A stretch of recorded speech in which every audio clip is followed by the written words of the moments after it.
Peran Pramuka, pemuda dalam perjalanan tanpa. Assalamualaikum. Di Aula Kantor BKKBN Sumsel, puluhan anggota Pramuka mengikuti webinar yang digelar untuk memperingati Hari Remaja Internasional, Hari Pramuka ke-63, dan HUT Saka Kencana ke-39. Selain itu, sekitar 150 anggota Pramuka mengikuti acara ini secara daring. Webinar bertajuk Peran Pramuka dalam Pencegahan Stunting di Era Generasi Alpha ini bertujuan untuk meningkatkan pemahaman mengenai program Bangga Kencana dan Genre. Narasumber dari Bina Ketahanan Remaja BKKBN RI, Pusat Pendidikan dan Pelatihan Kuarda Sumsel, serta tenaga ahli program Satgas Stunting Sumsel memberikan pemaparan mendalam. Webinar dirancang untuk mendorong anggota Pramuka berkolaborasi dengan berbagai pihak dan berkontribusi dalam mengatasi tantangan stunting di era generasi saat ini.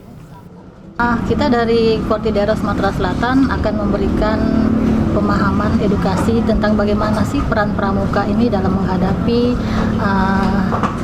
dan pencegahan stunting, mempercepat penurunan stunting. Selama ini kita sebetulnya sudah berperan di dalam upaya penurunan stunting. Tapi barangkali karena ini di era digitalisasi, adik-adik pramuka diharapkan membuat suatu program kegiatan yang lebih ke arah digitalisasi, teknologi informasi, dan mempercepat bagaimana upaya penurunan stunting di kalangan kita semua di sini. Anggota Pramuka juga didorong untuk terlibat langsung dalam penanganan stunting melalui komunitas Saka Kencana yang telah aktif melakukan pendataan dan pendampingan masyarakat.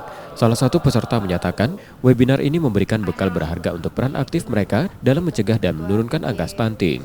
Mereka juga sudah melakukan penyuluhan dan sosialisasi di sekolah-sekolah. Yang pertama, saya berharap ilmu-ilmu yang didapatkan bisa saya terapkan di dunia nyata. Apalagi stunting kan saat ini masih jadi kasus yang paling sering buat diatasi ya, masih dicari solusinya. Saya harap juga dari kami sebagai generasi muda bisa menjadi salah satu satgas yang bisa membagikan ilmu agar bisa menekan angka stunting di Indonesia.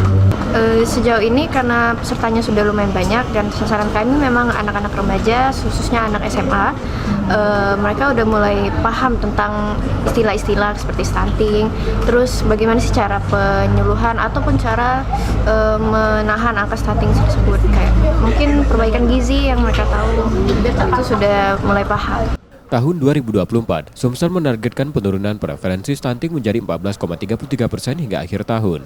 Target ini bergantung pada kolaborasi berkelanjutan, manajemen sumber daya yang efektif, dan solusi inovatif.